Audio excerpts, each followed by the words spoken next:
Hola, buenos días.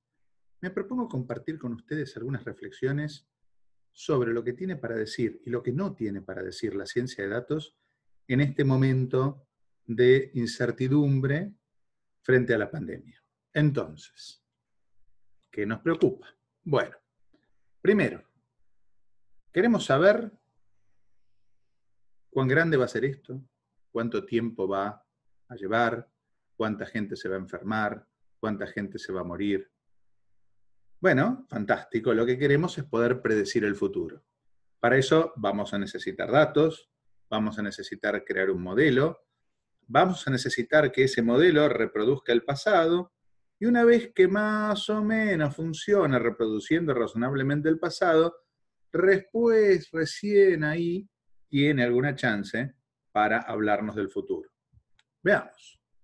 Este es exactamente lo que suele hacer la ciencia de datos. Entonces, vamos a tratar de aplicar un poquitito de todo esto. Pero primero, tenemos que conseguir los datos. Yo he visto datos de enfermos confirmados, datos de muertes de gente que tenía COVID-19. Pero estos datos no me terminan de cerrar. ¿Por qué? Enfermos confirmados depende de que le hayan hecho el test. En los diferentes países y a lo largo del tiempo, en varios países, el criterio para decidir si a alguien se le hacía o no se le hacía test ha ido cambiando. La cantidad de test disponibles ha ido cambiando. Consecuentemente, el número que sale de esto es un número que no depende solamente de la cantidad de gente enferma que hay. La cantidad de gente enferma que hay podría ser mucho mayor. Y sin embargo, como no está testeado, nunca entran en los enfermos confirmados. Bueno, alguien podría decir, despreocupate, Ignacio, mira las muertes. Los muertos se cuentan más. Es cierto, los muertos se cuentan más, pero hay problemas. ¿Por qué? Porque la forma en la cual se decide de qué se murió alguien tampoco es uniforme ni en el tiempo ni en el espacio. Distintos países lo toman de diferentes maneras.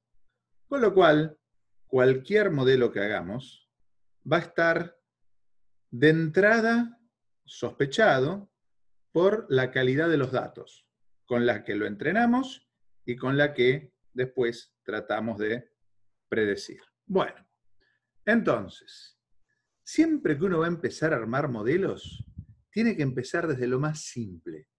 Lo complejo lo dejamos para después, cuando lo simple ya anda. Aunque ese modelo no tenga todas las características que estamos buscando, aunque ese modelo, ¿sí?, no sea refinado, o le falten cosas, no importa. Creamos un modelo simple y vemos qué pasa, para ir entendiendo el problema. Y obviamente, solo hagamos un modelo que va a necesitar datos que tengamos, si no, es música celestial. El modelo más simple que encontré yo para todo esto es este SIR, ¿sí? ¿Con qué tiene que ver? Bueno, divide una población de gente en susceptibles, que son los que están en condiciones de contraer la enfermedad, podrían ser todos, podrían no serlo, no lo sabemos, infectados, personas que están enfermas y por lo tanto transmiten la enfermedad, y recuperados, performers que tuvieron la enfermedad, se recuperaron y ahora ya no contagian más. Esto es esencial para este modelo. Bien. ¿Y qué sabemos? Bueno, que la población total va a tener que seguir siendo igual a los susceptibles, más los infectados, más los recuperados, más los fallecidos. ¿Sí? Eso es una ecuación de conservación de las personas. Fantástico. Vamos para adelante. ¿Habrá un porcentaje de no susceptibles? ¿Qué sé yo? Hay gente que me ha dicho, no tuve gripe nunca en mi vida. Bueno, no será susceptible a la gripe. ¿Los infectados coinciden con los casos confirmados? Seguro que no. Seguro que no, que los infectados son muchos más. En el fondo, si los infectados son muchos más, cuantos más sean, antes va a terminar la epidemia, más leve, más chica va a ser la tasa de mortalidad. Pero bueno, una cosa que los estudios parecen indicar que no, por lo que pude leer hasta ahora, es que los recuperados vuelvan a ser susceptibles. Al parecer, eso hasta ahora no pasaría. Y la duda de los fallecidos que ya discutimos, ¿sí? Seguramente habrá gente que tenía varios problemas y no la han contado con el mismo criterio en todos lados. Bueno, cualquier cosa que vayamos a hacer va a implicar que esto nos va a estar limitando la validez de las conclusiones. Bueno, vamos a aplicar el modelo ahora y ver de compararlo con la realidad. Y después veamos cómo nos va, ¿sí? Si conseguimos algo, bueno, trataremos de ver qué conclusión podemos compartir con máxima prudencia. Máxima prudencia en el sentido de no creernos la certeza de nada que encontremos, porque sabemos que tiene los pies de barro. Entonces, vamos a aplicar CIR. Mi primera hipótesis fue que toda la población es susceptible, aunque podría haber sido solo un porcentaje. Mi segunda es, el primer caso vino de afuera, podrían haber sido varios casos, tomé uno, ¿sí? Bueno, agarré y dije, vamos a tomar solo los confirmados y a ver qué pasa. Después podemos complejizar esto y pensar que los infectados son más y que los confirmados son una fracción de ellos. Al final de cuentas, uno llegaba a ser un enfermo confirmado cuando, primero, tenía síntomas, muchos podrían no tenerlo, y además cumplía algún criterio de riesgo, haber estado en contacto con alguien que vino de los países con el problema. Perfecto. Bien, entonces a los infectados los vamos a llamar I. Los recuperados son los confirmados dados de alta. En realidad podrían ser muchos más. ¿Por qué? Y porque podrían ser personas que ni saben que la tuvieron, pero por ahora nos vamos a quedar con esos. Fallecidos es la fracción de los confirmados que falleció. Quizás a veces también le suman gente que después de haber fallecido le hacen las pruebas. Bueno, no sabemos. Vamos a quedarnos con lo que nos dice. ¿Cómo funciona CIR? Es muy fácil. La variación de los susceptibles en el tiempo va a depender del producto de dos cosas, de la cantidad de susceptibles y de la cantidad de infectados. Cuanto más susceptibles haya, más gente se va a infectar. Cuanto más infectados haya por el contagio, más gente se va a infectar. Esto es lo que se llama una ecuación diferencial, porque dentro de la ecuación está la función S, que depende del tiempo, y su derivada temporal. Muy bien. También tenemos acá a lo que pasa con los infectados. Los infectados cambian por dos cosas. Primero, cambian por lo que acabamos de decir. Crecen los infectados, en la anterior decrecían los susceptibles, por los que se infectan. Y le restamos los que se recuperan, que los que se recuperan los hacemos proporcionales a los infectados. Hay una fracción de los infectados que se recupera. Muy bien. Y después, los recuperados crecen justamente por lo que dijimos en la ecuación anterior.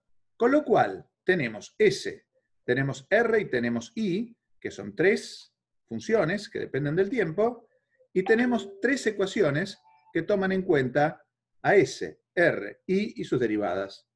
Eso es un sistema de tres ecuaciones diferenciales acopladas. Bueno, esto se puede resolver bastante fácil, ¿sí? Pero podemos hacer un modelito muy sencillito en Excel y ni pensar en términos numéricos. Entonces, ponemos algunos parámetros y vemos a qué se parecen los resultados. Vamos día por día haciendo la cuentita. Muy bien. Y acá vemos a qué se parecen las curvas. Vemos cómo los 40 millones de susceptibles bajan y al final me quedan un poco más de 25. Vemos lo que pasa con los infectados, que al principio trepan y parece un exponencial en este tramo que tenemos por acá, ¿sí? Y que después llegan a un máximo y caen. Esto de llegar a un máximo y caer no lo estamos viendo todavía en ningún lado, ¿sí? Lo que estamos viendo, en el mejor de los casos, en Italia y España, es que este crecimiento se empieza a caer respecto del exponencial. Bueno, fantástico, muy bien. Los fallecidos solo crecen, el modelo no cuenta que la gente resucite. Perfecto. Ahora, lo comparo con la realidad los confirmados que tenía de la Argentina contra lo que daba este modelo con estos parámetros y tengo eso. Bueno, no. Entonces, ¿qué hago? Y busco de ajustar la pendiente, esta, ¿cómo? Reduciéndola, los datos a una escala logarítmica y midiendo ahí la pendiente. Perfecto. Hacemos eso y me queda esto. El ajuste de la pendiente, ¿sí? No está tan malo. Ahora, este no es un modelo como para creérselo, ¿sí? Pero lo podemos usar para ver qué otras cosas se pueden aprender. En particular, cuando seguimos la curva de infectados, nos damos cuenta que en su punto culminante llega a unos 8 millones de personas. Es un poco mucho. Bien. Supongamos que solo el 10% requiriera internación y que solo el 5% una unidad de terapia intensiva. Bueno, igual excede muchísimo las posibilidades que tengo entendido tenemos de camas. No tenemos ni la sombra de 43.000. Bueno, obviamente eso haría que si la mitad de la gente que tendría que ir a UCI no puede, entonces no logra sobrevivir la enfermedad, haría llevar a las nubes la cantidad de fallecidos. Esta es la razón por la cual, no sabiendo y con excelente criterio, decidiendo desde lo que no se sabe, uno dice, tratemos de aplanar la curva, de que los enfermos no se produzcan todos juntos. Para lo cual, esa pendiente hay que aplastarla. Y eso es la cuarentena y compañía. Bueno, muy bien. Refinamos un poquito este modelo, ¿sí? Haciendo la pendiente mejor, ahora hago un ajuste sobre una escala logarítmica. Comparo las pendientes de diferentes países. Pongo todo el crecimiento de los casos confirmados de diferentes países y veo lo que me da. Notablemente que vemos que Estados Unidos trepa más rápido de lo que está trepando España. Bueno, o de lo que está trepando Italia. De hecho, al momento de grabar el video, ya van 2 o 3 días que Estados Unidos pasó de largo a Italia. Y sigue creciendo a alta velocidad. No tenemos que pensar como que tienen más enfermos. Recordemos que estamos hablando de los casos confirmados. Quizás simplemente es que están haciendo más test. No tenemos forma de darnos cuenta de eso. Bueno, fantástico. Acá no se llega a ver una importante dependencia, un importante cambio de la tendencia en Argentina a partir del inicio de la cuarentena.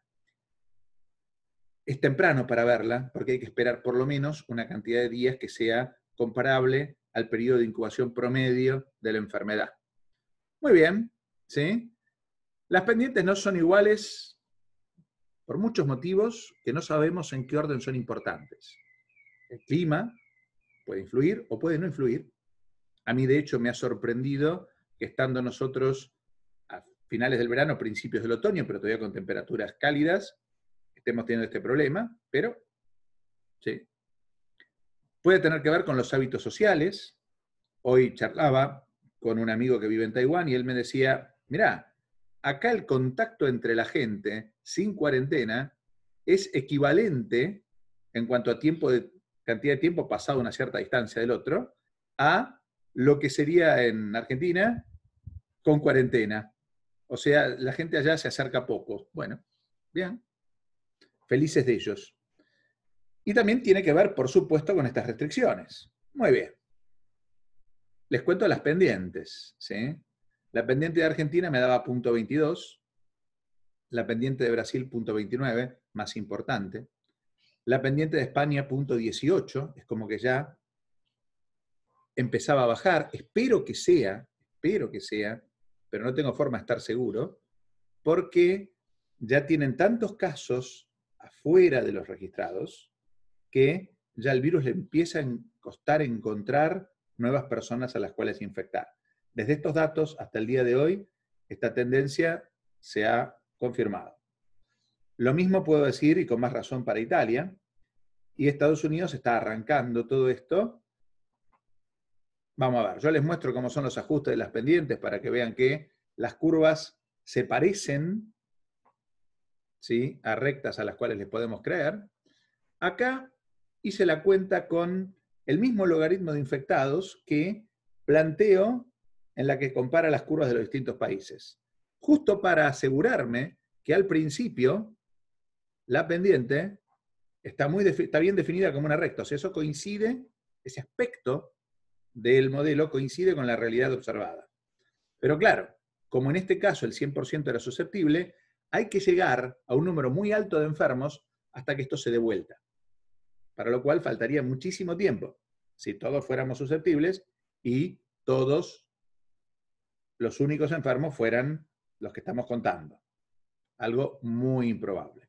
Para llegar a ese punto, tenemos que recorrer todavía un montón de distancia. Bueno, ahora, de vuelta, advertencias, cuidados, ¿sí? No todos los casos que contamos son los casos que hay. Seguro que habrá muchos casos. La pregunta es, ¿son 10? ¿Son 100? ¿Son 1000 veces más que los casos registrados? No sabemos. Y lo otro que falta saber es si el 100% de la población es susceptible. ¿Cuándo vamos a saber dónde estamos parados? ¿Cuándo vamos a tener algún atisbo? Primera cosa, cuando la curva empiece a bajar sin necesidad de cuarentena. Bien, pero ahí ya saberlo va a ser la confirmación de una buena noticia. No vale mucho. O cuando, y acá hay una posibilidad de intervención, hacerle pruebas aleatorias a la población, sin importar los signos y síntomas, para saber si hay gente que ya la ha tenido y es inmune. ¿Por qué? Porque al hacer eso sobre una muestra aleatoria, podríamos tener una indicación de cuál es la verdadera penetración y por lo tanto podemos empezar a tratar de hacer alguna forma de pronóstico. Bueno, muchas gracias por la paciencia y seguimos quedándonos tranquilitos en casa, que tan lindo es. Hasta pronto y mucha suerte. Chao.